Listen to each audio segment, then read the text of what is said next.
भाईजान आपको जश्न आज़ादी मुबारक। क्या हाल है? ठीक ठाक हैं? तो कैसे आपका इस पड़ाव से गुजर हुआ है? नहीं, वो तो हमारे मुहाफिज है, वो लगा हुआ है, वो तो हमारे मुहाफिज है, क्यों डंडा पड़ी?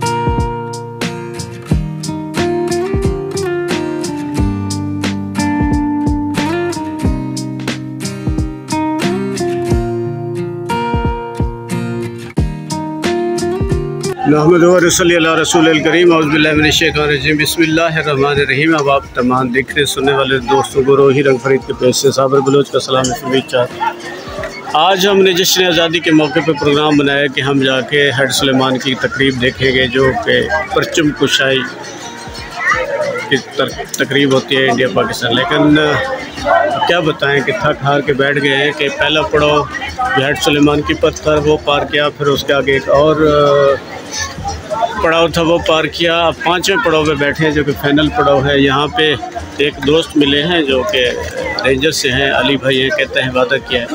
देखते हैं कि हम वहाँ पे पहुँच सकते हैं नहीं पहुँच सकते। हमें बड़ी शिद्दत से चाहत है कि हम ये परेड देखें। अब ये देखें सामने ये मखलूक है, देखिए हमारी किस्मत यावरी कहाँ तक होती है। तो मेरा याद रखिएगा। अल्लाह हाफ़िज़।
क्या